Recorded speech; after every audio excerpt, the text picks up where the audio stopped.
Assalamualaikum students.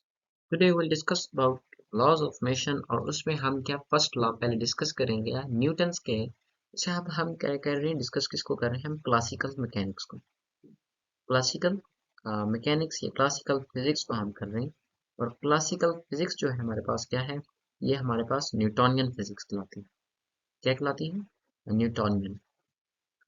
ये जितनी भी हम पढ़ेंगे ये हम न्यूटोनियन फिजिक्स पढ़ेंगे। ओके। और जो न्यूटोनियन फिजिक्स है ये हमारे पास क्लासिकल फिजिक्स लाती है, मीन पुरानी जो फिजिक्स थी। और इसमें जो उसने न्यूटन ने मोशंस को डिस्क्राइब करने के लिए जो लॉज बनाए हैं हम उनको डिस्कस करेंगे। और हमारे पास ये फर्स्ट लॉ ऑफ मोशन है। अच्छा इसमें न्यूटन कहता है कि हमारे पास अगर कोई बॉडी है वो रेस्ट पे पड़ी हुई स्टेशनरी है तो वो हमेशा स्टेशनरी ही रहेगी। और अगर कोई बॉडी मूव कर रही है यूनिफॉर्म मोशन से स्ट्रेट लाइन में, ठीक है स्टूडेंट्स, ये चीज आपने याद रखनी है। क्या? यूनिफॉर्म मोशन और स्ट्रेट लाइन में, और वो भी हमेशा मूव ही करती रहेगी जब तक उस पर कोई एक्सटर्नल फोर्स अप्लाई ना हो। तो इसको डिफाइन ऐसे करते हैं, an object remains at rest remains at rest okay students, an object remains at rest or in uniform motion or in uniform motion. ये मैं इसकी डेफिनेशन कर रहा हूँ। Okay, uniform motion in a straight line, ये चीज आपने लाजमी मेंशन करनी है कि स्ट्रेट लाइन क्यों नहीं, और अगर कर्व होगा या मुड़ेगा तो क्या होगा। जब वो फिर आप आगे पढ़ेंगे, आप मोमेंटम पढ़ेंगे, आप आगे पढ़ेंगे, आपको पता चल जाएगा कि स्ट्रेट लाइन क्यों रहेगी।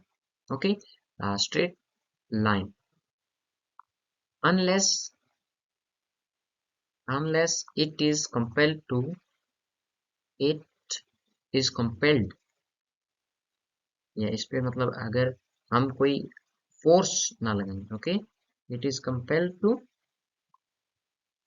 Change by an external force, change by an external force. इसका मतलब ये है कि हमारे पास जो नेट फोर्स होगी बॉडी पे क्या होगी, वो जीरो होगी। इससे पहले आप वैसे न्यूटन सेकंड लॉ देख लीजिएगा, वो भी मैंने पहले वीडियो बना के अपलोड कर दी है। अगर आप न्यूटन सेकंड लॉ पढ़ लेंगे तो आपको ये पढ़ने के लिए आसानी होगी। External force. अच्छा, जो ये एक्सटर्नल फोर्स है ये आप देख लेना। ये एक्सटर्नल फोर्स नेट फोर्स जो है एक्सटर्नल, मैं यहाँ पे मेंशन कर देता हूँ नेट फोर्स जो रिजल्टेंट आ रहा होगा। फॉर एग्जाम्पल हमारे पास ये एक बॉडी है स्टूडेंट्स, इस पे अगर एक यहाँ पे 10 डायरेक्शन की फोर्स लग रही है और यहाँ पे भी -10 की लग रही है, तो आपने देखना है दोनों फोर्सेस को ऐड करना है, और जो रिजल्ट फोर्स आएगा वो हमारे पास क्या आना चाहिए, जीरो आना चाहिए। ये चीज आपने लाजमी देखनी है। आपने ये नहीं देखना है अगर एक डायरेक्शन में 10 लग रही है और दूसरी डायरेक्शन में अगर -5 लग रही है तो उस पे नेट फोर्स क्या होगी, उस पे 5 न्यूटन की फोर्स एक्ट कर रही होगी। तो ये हम देख सकते हैं कि अगर F is equal to M A, अब ए के दो केसेस होते हैं जीरो होने के लिए, ठीक है, या यूनिफॉर्म मोशन हो जाए, यूनिफॉर्म मोशन, या हमारे पास क्या हो जाए, हमारे पास बॉडी क्या हो जाए, रेस्ट पे, बॉडी एट रेस्ट। उस पे क्या होती है, हमारे पास वेलोसिटी जीरो हो जाती है। इस पे क्या होती है, वेलोसिटी जीरो हो जाती है।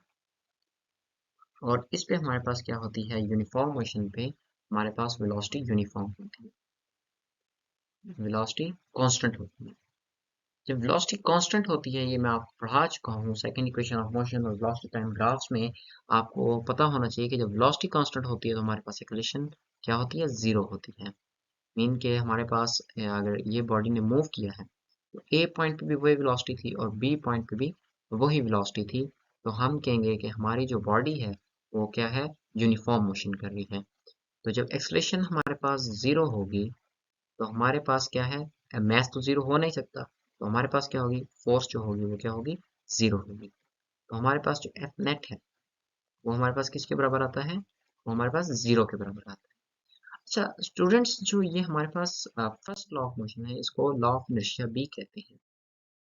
लॉ ऑफ इनर्शिया, ये हमारे पास कौन सा होता है? ये न्यूटन फर्स्ट लॉ कहलाता है।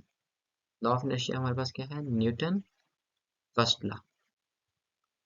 स्टूडेंट्स, जो इनर्शिया है, इनर्शिया को कैसे डिफाइन करते हैं ये मैं आपको बताता हूँ। जो ये इनर्शिया की टर्म है, इनर्शिया कहते हैं रेजिस्टिंग क्वांटिटी है हमारे पास। क्या है? Resisting quantity. रेजिस्टिंग प्रॉपर्टी भी कह सकते हैं, रेजिस्टिंग प्रॉपर्टी। ओके, क्वांटिटी से जो प्रॉपर्टी वर्ड है ये ज्यादा बेहतर रहेगा। Resisting property of an object, of an object to resist acceleration. Okay, to resist. ये क्या है? ये हमारे पास नेचुरल प्रॉपर्टी है किसी भी ऑब्जेक्ट की। ये हमारे पास क्या है? नेचुरल प्रॉपर्टी है।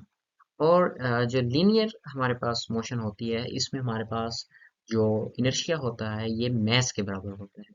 जिस बॉडी का जितना ज़्यादा मैस होगा उसका इनर्शिया क्या होगा? उसका ज़्यादा होगा। मैंने आपको बताया था जो इनर्शिया है ये क्या है? ये नेचुरल टेंडेंसी ऑफ बॉडी। ठीक है, ये नेचुरल टेंडेंसी है बॉडी की। और जितना ज़्यादा मैस होगा, more mass more inertia, less mass less inertia, natural tendency of an object. अच्छा स्टूडेंट्स, आपने देखा होगा कि अगर एक भारी चीज़ पड़ी हुई है और आपने उसको फोर्स लगानी है, तो आपको मतलब उसका इनर्शिया ज़्यादा है तो आपको उसको ज़्यादा फोर्स लगानी है। और अगर आपके पास एक लाइट बॉडी पड़ी हुई है जिसका मैस कम है, तो उसको आपने फोर्स लगाना, आपको उसको इजी होगा। तो more mass, larger the mass, larger the mass, greater will be inertia, greater will be inertia। तो इससे हमें क्या पता चलता है?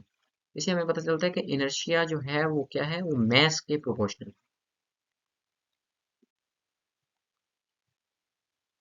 इनर्शिया हमारे पास क्या है? इनर्शिया हमारे पास मैस के प्रोपोर्शनल है। जितना ज्यादा इनर्शिया होगा इसका मतलब उस बॉडी का जो मैस है वो क्या है? बहुत ज्यादा है। अच्छा स्टूडेंट, जो फर्स्ट लॉ है ये अप्लाई होता है हमारे पास इनर्शियल फ्रेम ऑफ रेफरेंस में। फर्स्ट लॉ, बल्कि न्यूटन्स के जितने भी लॉज हैं वो कहाँ पे अप्लाई होते हैं?